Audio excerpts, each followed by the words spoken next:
Good morning, everybody. My name is Ethan Angelica. I am really quite honored and slightly overwhelmed to be here. This is my second time ever in Canada and my first time ever in Quebec, so thank you guys so much for welcoming me. I'm feeling a little bit far from home this morning, and so we do a little thing to start every Museum Hack experience, and I'm hoping you will all indulge me in this. I need you to all turn into your tables, ideally facing some people you don't know, and put your hands in the center. Just trust me on this one. You might want to stand up. It often helps. I want you actually physically touching each other, so we're making actual physical contact here. Stand up. It's easier if you stand up. Great.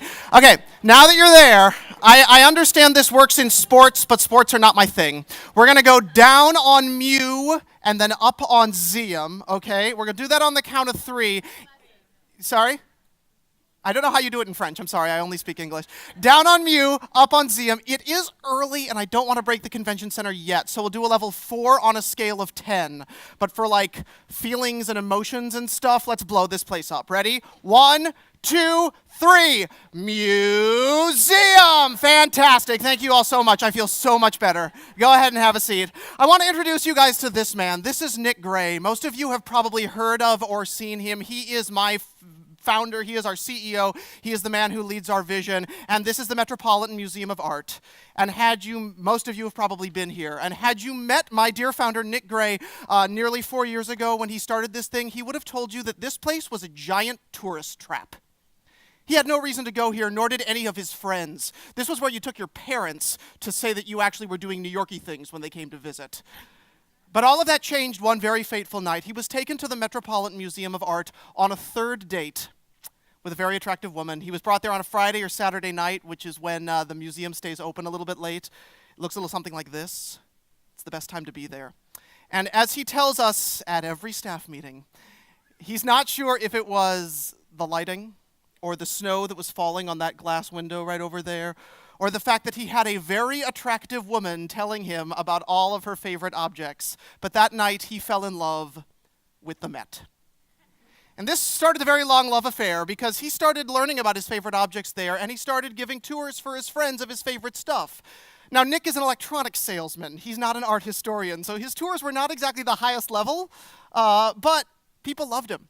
And their friends told their friends, and their friends told their friends, and then a blog wrote about this weird underground museum thing happening in New York City, and 1,000 people signed up. And at that point, Nick decided it was time to get serious, and that's when this guy joined up. Now, before I worked for Museum Hack, I was a freelancer in New York City, mostly working in engagement fields. I was an actor, I was a grant writer, I did a million things, but my major and most consistent work was working with the education department at the Central Park Zoo. This is me trying to get people excited about penguins, which is way harder than you'd think, actually. And I was looking for a career change and interested in what it would be like to bring this to a larger scale, which is when I saw Museum Hack hiring for its very first round of tour guides. I signed up, did my beta test, was hired on Halloween of 2013, and joined Nick with a group of 10 people in his studio apartment in the West Village, trying to figure out what in the hell we were doing. But from those 10 people, Museum Hack has grown a lot. In the 3 years I've been within the company, we've gone from 10 people who were kind of working on a contract basis to 40 employees. We're now not just at the Metropolitan Museum of Art, but we are in 4 cities, New York, DC, San Francisco, and Chicago. We offer over 20 tours per week. In fact, this week we're slated to offer 55, which is insanity. We are in the top 10 on most of our TripAdvisor reviews, and last year in 2015, we grossed over $1 million. We're on track to more than double that this year. So all of this, ultimately, is in service of one thing. We seek to reimagine the adult museum experience. And there are a lot of people who are trying to do that, but we have chosen one very specific modality, and it's the reason why we're all here today. That one, engagement. Now, when I was chatting with the folks at Agenda who were so gracious to bring us here, they asked me to try and put this in context a little bit. And so I started going back to some of the resources that I hold near and dear when I'm creating experiences in museums. I remembered going back and reading all about the museum as a temple versus museum as a forum. And then I decided to dig even further back, and I was talking with a dear friend of mine named John, who works for the National Park Service, and he reminded me of this guy, Freeman Tilden. If you haven't read about him, you definitely should. He created interpretation as the U.S. National Park Service knows it in a book called Interpreting Our Heritage. Tiny little book, you can get through it in an evening. But there's one line in there that has always struck me. He said that when someone comes to have an experience in a cultural space, the visitor has walked into a delightful trap. He has given the interpreter a chance to make a happy amateur out of him. And for me, that is essentially what we're all trying to do in engagement in museums and cultural spaces. We're trying to set delightful traps that allows people to become happy amateurs in a space that we love and hold dear. But I then turned back to the front of the book, feeling all warm and fuzzy, and realized that this book was written in 1957. And a lot of things have changed since 1957. Let's just recap what was going on that year. Big hits from 57, Sputnik launched. The S&P 500 was very first published. The laser was invented. And John Lennon and Paul McCartney met, but did not create the Beatles. So we're nearly 60 years away from that. And I feel like every generation that comes into cultural spaces is taking this idea of delightful traps and happy amateurs and trying to, in some way, bring it to a new generation. And that is what Museum Hack is all about today. We're trying to take this concept and bring it to 21 to 35-year-olds who think they don't like museums. So, how do we do that? Well, here are 3 things Museum Hack does to engage millennial audiences. Our first one, start with passion, entertainment and passion first and foremost. My favorite question to ask people is, when people come to your institution, while the two are not mutually exclusive, what do you consider to be the primary purpose of your place? To educate or to entertain? And funny enough, I'll ask a group of people do this, and we'll get 80% educate and 20% entertain. And then we check out visitor studies. And when you ask, the impact study of 2012 asked for overall satisfaction and experience, entertainment experience was way up at the top of the list. And educational experience was just a teeny bit lower. So we believe in starting with an entertainment-first approach. Our approach has been chosen to be one with high-level, passionate storytelling. And that beginning point begins very much with our guides. So I'd like to introduce you to some of them. They're not exactly the people you might expect to take a tour with. So first, meet Hannah. She's one of our guides in Washington, D.C. at the National Gallery of Art. She's probably the most traditional guide we've got to a certain degree. She has a master's degree in museum studies and is an archaeologist. And when I interviewed her for the job in D.C., she told me her favorite thing about archaeology was licking rocks to see if they were bones or not. She had a job with us. Next up, you've got Max and Priya here. Max and Priya are internationally renowned Indian classical music performers. They travel all over the world, all over the United States and all over the world, performing and creating live experience. But they come to us at the Met to give tours because they cannot wait to share their passion for the deep, dark, dirty secrets of music with our customers. They're incredible. And then you've got these two. On the far side, pointing out the window, is Kevin. Kevin is a stand-up comedian, straight up. He's got a job coming with Comedy Central, we think. And the one on the side there, that's Kelly. Kelly is an adorable little Southern belle from Georgia. She's got this cute Southern accent. She also has a PhD in physics and will throw down for you in front of dinosaurs at the American Museum of Natural History. So it's a wide range of people, but there's one commonality that they all have. They're all damn good storytellers with an insatiable thirst for research. Because that's what we hire for. That's what we hire for. So we do have to do it in a very specific way. And the way we have chosen to try and bring people into our fold is to mix up our process. So the very first place you will ever interview with us, if you want to be a guide with Museum Hack, is here. That's a grocery store. We'll show up at Whole Foods, and we'll send you on an adventure. Your job is to give us a tour of Whole Foods and make frozen foods, tofu, and tomatoes interesting. Because let's be real, if you can do that, and I give you a priceless painting with a stupid good backstory, I think you're going to be just fine. So this is Bex, who is now one of our top guides, talking about cheese as part of her first audition. Once we take people in through that process, we put them into our training program where we give them tools around storytelling, around experience design, around the things that we hold dear. And let me be completely honest with you guys, training is hard. Guides have 3 benchmarks they have to deliver to us of produced tours. Once they hit those benchmarks, we have the opportunity to say, thank you so much, we're done, or let's keep going. And their final deliverable to us is a fully fledged 2-hour tour of their institution. This is Casey, our very first tour guide in San Francisco, doing that. They do it for their friends and us, and if we feel like it's a good fit, they've got a job. Which means that we have an exceptionally low hire rate. For San Francisco, I started with 400 applications. I brought in 100 people for interviews. I invited 20 of them to a final interview. I brought 6 of them to start training in the museum, and of those 6, 4 were hired. Which, if you're doing the math, means we have a 1% hire rate. So we start with passion-based storytelling and entertainment first. The next thing we think about is the museum as a place to be social. Why? Nick strongly believes, and I tend to agree with him, that we spend, millennials, 21 to 35, we spend a ton of time on our phones. In fact, you'll probably see me retreating from this conference regularly to play with my little device. But ultimately, our goal is to create live social experiences where people can interact with each other in a way that they may not be doing in other places. And why not make that the museum? But in order to do that, we have to get a little bit silly. This is one of my favorite shots I've ever had. This was a ladies' weekend that came to New York City. I was telling them the story of this piece, which is stupid sexy. And they decided that they needed a photo to commemorate this. For my arts educators in the room, you probably know this as a tableau vivant, but we have tried to push that to another level.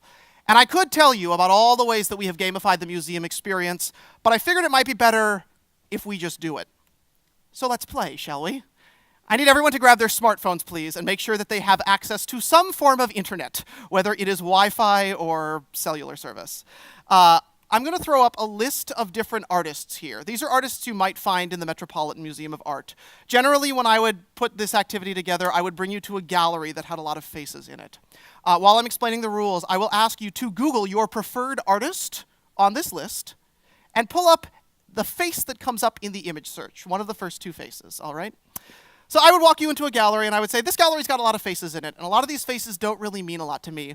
Here's what I would like you to do. I want you to take out your smart device. I want you to walk around this gallery. I would like you to take a photo of the face that kind of makes you go, and then come back.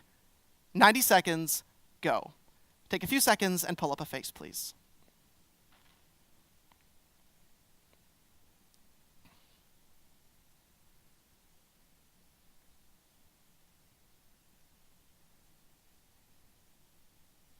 All right. Once you've got your face, please grab a neighbor at your table, ideally somebody you didn't know before you got here today. And be sure to introduce yourselves. Don't show them a face quite yet, though. Quite yet. Quite yet.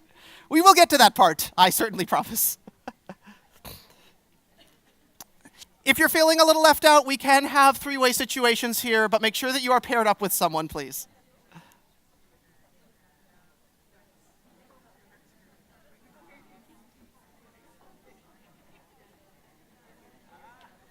All right, lovely. Everybody has a face and everybody has a partner.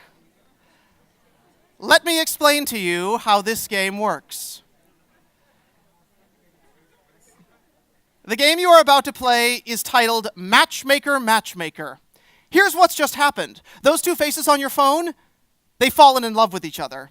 And we need to know something about them. I need 3 pieces of information. First, I would like to know their names. And obviously, it's not their real names, because that would be a cop-out. Make up a name for each of them, please. Number 2, I'd like to know how they met. Oh, I've got these up for you, don't I? Yes, I do. Their name, how they met, and then the story of their love. How's it going now? I'll give you 2 minutes to come up with these stories. Go.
right, looks like we've got a lot of romance flying around this gallery, or this room.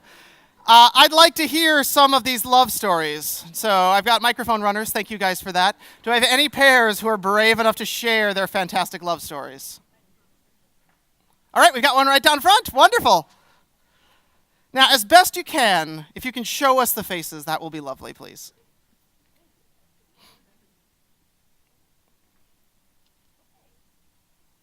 Hello?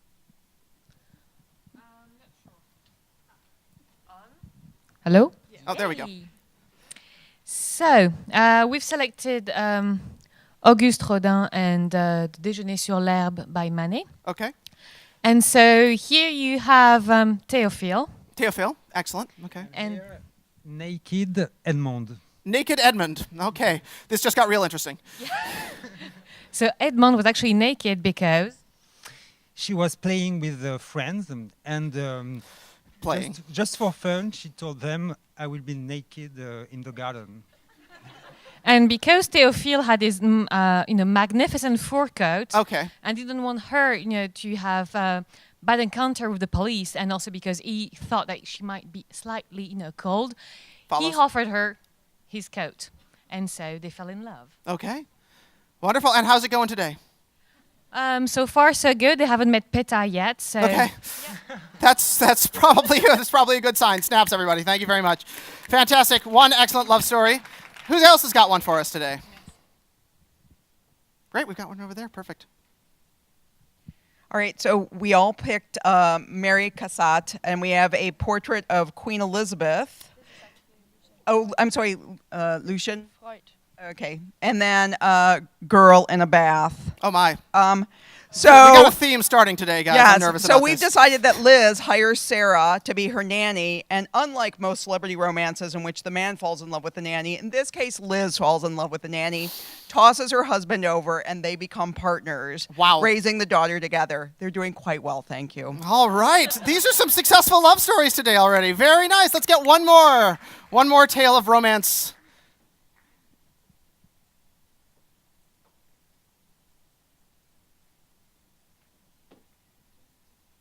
You got this, team. Yeah. Anyone else? No more? Perfect. One more down here. Wonderful. Yeah, so we have two guys, actually, Manet and what's the name of the other one? His name's Gerald. Well, we decided his name was Gerald. Gerald is a good name for that. Yeah, definitely, and, for sure. We renamed Manet in Marcel because he actually looks like Marcel. Fair enough. And as you can see from the picture, Gerald doesn't look too good. He's actually a bit ill, and that's how they met. So we're at the sanatorium, Okay. and Gerald was taking a walk around the park. Okay. And Marcel chanced upon him, and he started asking him, "How are you doing?" And they started discussing his condition, and Marcel found out that Gerald had the cutest disease ever, and that's how they fell in love. Oh, love, and it's going okay? No one's died yet from any sort of diseases? He's not doing too good. He's not doing too great. Well, okay. So it's going to be a short-lived love affair then, I guess. Snaps, everybody. Thank you guys so much. Thank you very much. Thank you very much.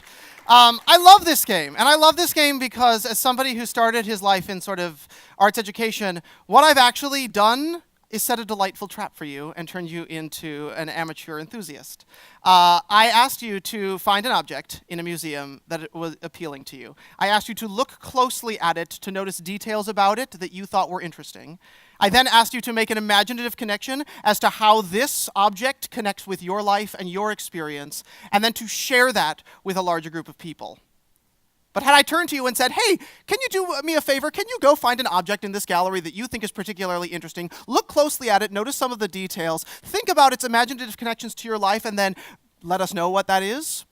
You probably all would have looked at me like I was crazy. But we're doing all the things that we want. We've just flipped the script a little bit. And we've gotten you to interact with each other. And ideally, we've made you feel closer to the objects in your collection. So that's how we define social experience. And we started thinking about how we could extend this frame of social experience beyond just our 21 to 35 ticket buying audiences. All right?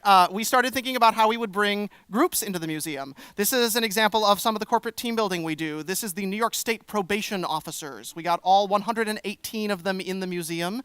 If you were a criminal in New York City, it must have been a great day for you because they were all with us.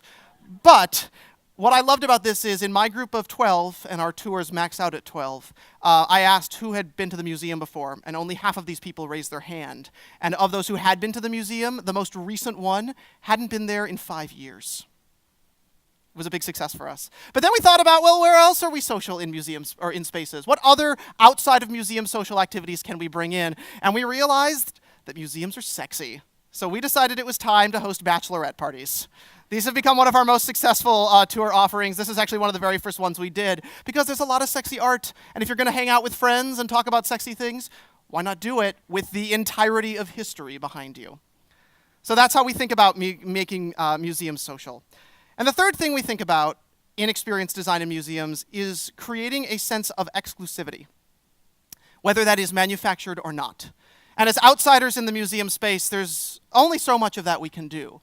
But that sense of exclusivity and VIP is where we get our name from. Hack. A lot of people ask me or call me up and think that we are in some way creating an app. In fact, we call ourselves low-tech, high-touch. For us, to hack something means to learn the system so well that one can manipulate it to achieve a new and different outcome.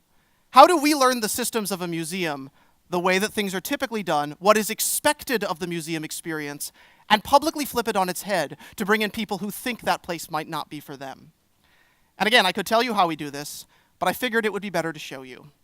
So I'd like to introduce you guys to one of my favorite pieces in the entire Metropolitan Museum of Art, a piece that gives me tingles every time I see it. It's this. This is a painting by an artist named Duccio, and this is the piece of art that the Metropolitan Museum of Art has spent the most cash money to acquire. I'll bring in a group and I'll ask them how much they think it was, and I'll start a bidding war. And the number we finally settle on in pre-recession dollars is 45 million plus for something that's roughly this big. So I'll get to that in a second. But first, I want to talk about this painting for a moment. So this is by an artist named Duccio. I imagine most of the people in this room have heard of him, but on my tours, it's usually one or two. And I say, that's great. That's fine. Duccio is often referred to as the guy who brought us out of the Byzantine period and into the pre-Renaissance. But those are words that I hate. So I'm going to call him the guy who brought us out of the creepy baby Jesus period and into the slightly less creepy baby Jesus period. Because before Duccio, there was a very long and extremely unfortunate period of art history that I like to call creepy baby Jesus upset mommy Mary is a chair. And that's my favorite example. This is in the same gallery as the Duccio, so the Met is really winning at this moment, okay? Let's just look at this one for a moment. I can't stop. So Mary is having the worst day ever. I'm just going to call it like it is, okay? That is like resting bitch face all up in here, okay? Jesus is a straight up fat old man. We're not sure why. The sole purpose of Mary seems to be to hold the baby Jesus. And the last time I checked, boobs don't come out of shoulders. Gotcha.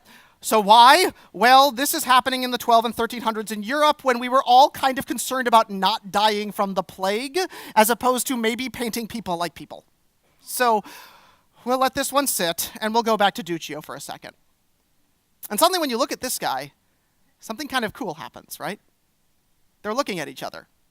The fuck? She's reaching up, she's reaching down, he's reaching up, he's pulling back her veil, he's holding her. There's this actual sense of interaction. And then I make people kneel down on the ground as though they were praying up to this thing to notice that there are etchings of halos around their head, which only works if you're about 3 feet lower than this painting. So I love this thing. I think it's magical. Jesus is super not my homeboy, but for me, this tells an incredible story. But that doesn't really explain the whole $45 million thing, right? Cool. So, I imagine I'm going to get the same response here. Maybe a few of you have heard of Duccio. Quick show of hands, who here has heard of Rembrandt? There we go. That's what I like to see. Awesome. Rembrandt painted a lot of things. He painted a lot of paintings of his own face. In fact, he painted about 200 of them, which is like taking 200 selfies and then selling them for a lot of money. Okay? On the flip of that, Duccio painted a lot of frescoes, which is plaster. You can't really take it off a wall. But he only painted 12 known icons. And of those 12, when this one came to the Met in 2013, or excuse me, 13 known icons. And of those 13, when this came to the museum, before this came to the museum, only 12 of those icons were already known to exist, and all of them were already in museum collections around the world. And as you all know, as museum people or connected to the field, when something goes into a museum, that's kind of it. Like it's really not supposed to leave until the world explodes, kind of thing. Now, the director of the Metropolitan Museum of Art at the time this was acquired was a man named Philippe de Montebello. I imagine I'm in a room with people who actually know him. If you do, you can tell him that he is one of my idols. I love him so much. He is my favorite director the Met has ever had after 35 years. But he collected over 82,000 objects, and this was his favorite part of the museum. But he felt that there was a massive gaping hole in the Metropolitan Museum of Art's collection. If they're going to be an encyclopedic museum with one of everything, they kind of have to have a Duccio. And the Frick has a Duccio, and the Louvre has a Duccio, but the Met, not so much. Now, if you're the director of the Metropolitan Museum of Art and you would kind of like a specific object by a specific artist, everybody knows. So this thing shows up in a Belgian family's summer home in the basement. The patriarch of the family died. The kids decided they would rather have the money than the art, so they gave it to Christie's. Christie's starts going through the collection. They find things, they find things, they find things. They hold this up and they say, well, shit. So they pull together a packet of information, fly over to New York City, and take the curator of European paintings, a man named Keith Christensen, out to what is reported to have been pizza lunch. At lunch, they slide him a packet of information across the table and are rumored to have said, this is the most expensive pizza you will ever eat. Christensen finishes lunch because he's baller, goes back to the office, rips open the thing, pulls out the transparency with this photo on it, and says, well, shit. Runs into Philippe de Montebello's office, gives it to him. Philippe de Montebello picks this up and says, I'm going to have to see it in person. So he does what I assume you do when you're the director of the Met. He charters a fucking jet to London with his trustee and a curator, shows up at Christie's, holds it in his hands, and says, what's it going to take to make sure this never hits the auction block? They quote him a price, 45 million plus, and Philippe de Montebello says, done. Now, for my museum pros in the room, you probably know that that's kind of illegal. Like, a director has a slush fund, but they don't really have $45 million just kind of sitting around with absolutely no board approval to go get money. So what does he do? He flies back to New York City, and in the span of 48 hours, does the greatest Kickstarter campaign that has ever happened. He fundraises and frees up $45 million to bring this to the museum. So that's a pretty good story, right? Yeah. Probably not what you expected when I threw up a Byzantine icon on the wall, right? Maybe it feels like you know a little something extra that other people don't know. I hope you do. But everything I told you is publicly accessible information. I found it when I Googled Met Museum, Philippe de Montebello, Duccio, and scrolled down to an Atlantic Monthly article and combined it with some of my art history knowledge. But the way I framed it and the kind of stories that we choose to tell give our folks that sense of exclusivity, that sense of being on the inside and knowing the secrets, which then empowers them to want to share this. To a certain degree, there's a sense of perceived naughtiness, a sense that they've done something that feels a little bit wrong, but now they're so excited that they cannot help but want to share that. And all of these things that we do, whether it is social experience in museum, whether it is in some way having incredible, passionate storytellers who are creating their own material, sharing the things that they care about and only they care about in museum spaces, or this sense of getting something extra, is all in service of one major thing. When we bring people into a museum space, we seek active participation in the creation of the meaning of their experience. In that way, we want our guests to come into a team, to feel that they are equal with us and that they are going to be helping us on this experience together. That when they walk out, they feel fully empowered in order to share what they have learned with their friends and to bring more people into their spaces. And once we do this, if we are able to successfully do this, that is when I believe we make museums fucking awesome. My name is Ethan Angelica. I work for Museum Hack. Thank you all so much for having me here today.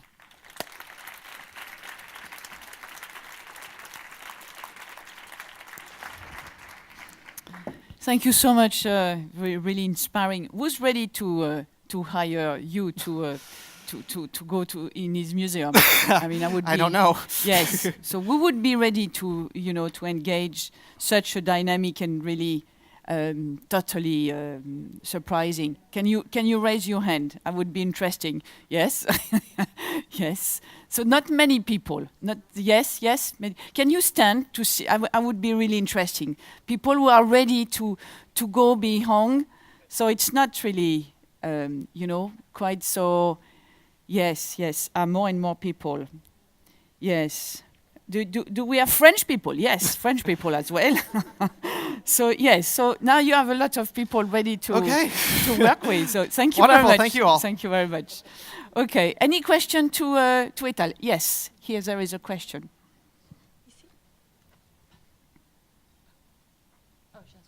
Here, can you say who you are, please? Yes, I am Pascal Grignon. I'm Director of Marketing in the McCord Museum in the Stuart Museum in Montreal. I heard about a museum act that was about 2 years ago, and we were working with a group of university students in order to determine how we could improve our membership-based program and see what we could actually do different. And they came up with this idea.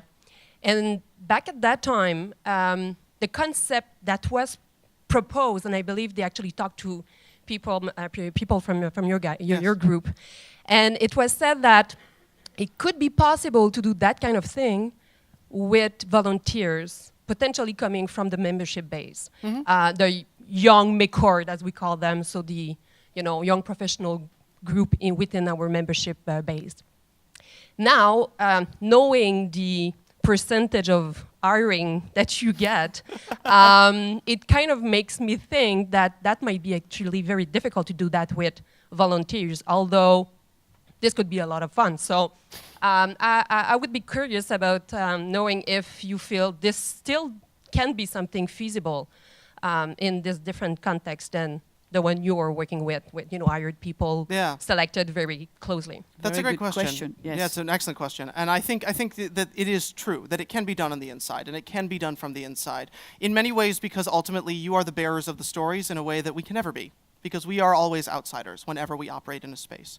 For us, it is about ensuring that the people you are working with and the people that you are selecting for this experience are truly the best, most passionate storytellers that you can find. Yes, it's very easy to create a game. In fact, we do something called Museum Hack Boot Camp, which we did this past weekend. I'm exhausted because I ran the whole thing. It's 11-hour days with us in the museum, and we will get people who have just shown up to our space through a gauntlet of work, a full 3 days.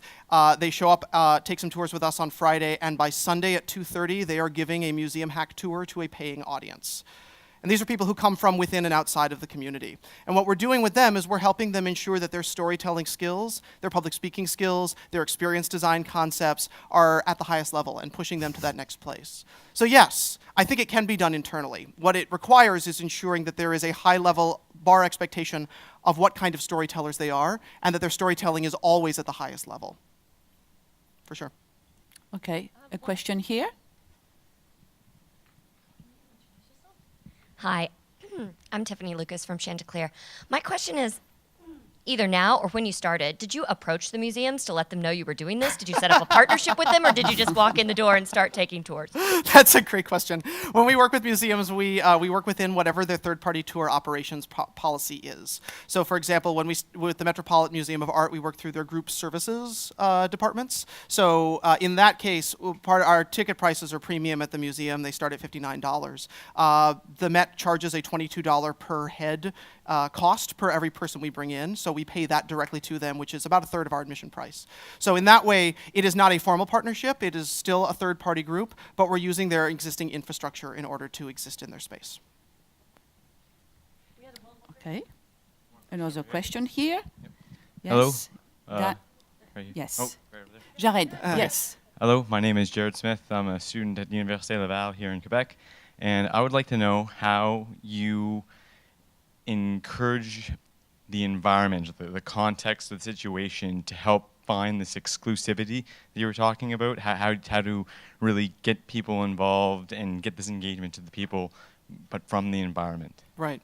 That's a great question. For me, that has a lot to do, in the same way that we talk about using stories or telling stories that you wouldn't expect, it's about how we frame the entirety of the experience. So from the minute you walk into a museum hack tour, I have never set myself up to be the authority per se. I have set myself up as an individual who is part of a team with you. Our group is small, there are 8 people, we introduce ourselves, we create and start the experience with a social moment. That partially includes putting our hands in the center, going down on you, up on Zium, which is patently ridiculous. It's stupid, but it breaks down that initial wall of what the expectation is. And once people are off and running with that, it's very easy to chip and chip and chip and chip away at what their expectation is of this being some version of unilateral delivery to what we were hearing earlier from Moment Factory, that exchange of information, that active participation in the group experience, so that if we're doing our jobs right and slowly building that to break down those walls, by the end, we're just a group of friends who are hanging out in the museum. But for me, it's very important to start clearly, setting the expectation from the top that this is not going to be something where you can just sit back and listen. You're a part of this team, and you're on for the ride. Yep. Dawn, yes. Hi, Ethan. I'm Dawn Griffin. I'm from the Museum of Fine Can you Arts. speak louder? Oh, We can't hear. okay. I'm Yes. Dawn Griffin. I'm from the Museum of Fine Arts in Boston. And I have a question for you about your relationship with the gallery guides. Yes. So many of us have gallery guides that have gone through years of training, and just curious about that relationship, and also curious about kind of a two-part question. Sure.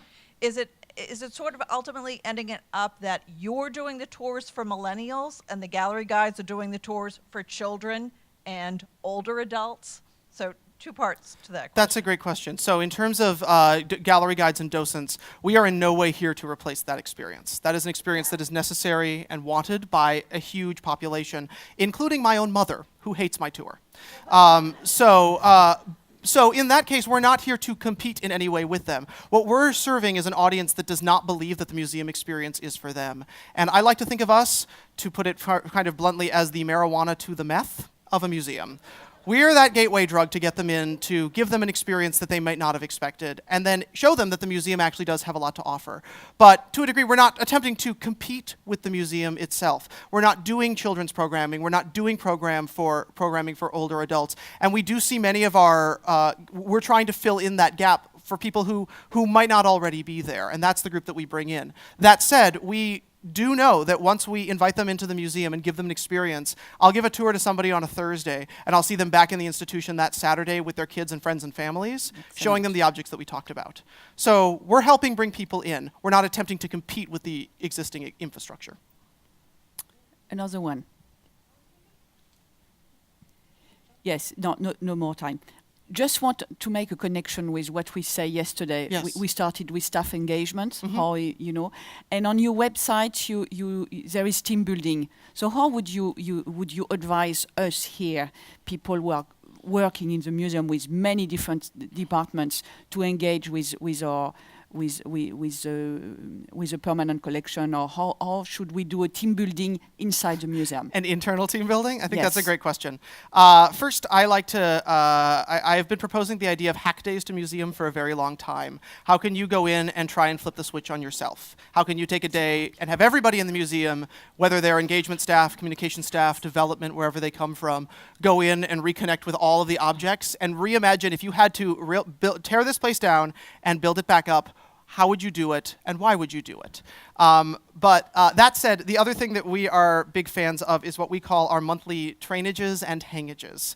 And trainage is a fancy way of saying we have a big meeting, but it is meant to be a social experience in and of itself. We get together, we share best practices, we get everyone in a room, there's drinks, people do pieces that they've been working on, we talk about company issues, and that regular scheduled experience of us all coming together around and reuniting around our mission is something that has kept our team very stable over the time that I've been with Museum Hack. So those are my 2 sort of big tips. What would it be like if you had to start this entire thing over from the ground? And what can you do with regularity to reunite around, in a social way that still connects to your goals, around your own mission?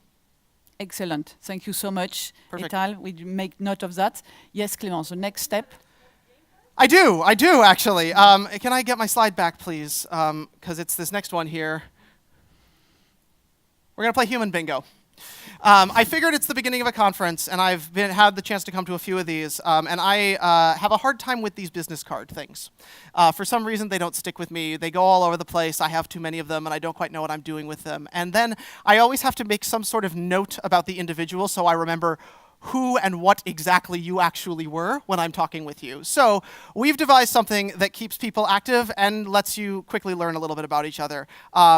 We're passing out cards to everybody. Your cards look a little bit like this. And you are the bingo players yourselves in this room. You'll see at the top there are letters and colors. If you flip to the back of your card, you'll see that you have both a letter and a color that identifies who you are. Those letters and colors will match up onto rows. So for example, yellow M might be wearing some unusual neckwear. You'll find a person who matches that color to begin with and the category. Introduce yourselves to them, get to know them a little bit, and then in their square, you're not just going to exit out, you're going to get 3 pieces of information. First, you need their name. Second, where they work. And third, 1 piece of contact information. The goal is to find colors and categories for each of these things. Initially, we're going to attempt to black out the board. And as we continue through this thing, I'm going to be adding more and more ways that you could win a little bit easier. And this isn't something that I'm just doing for kicks. I actually have prizes for my top 3. So grab a pen, check your colors, grab your neighbors, and go.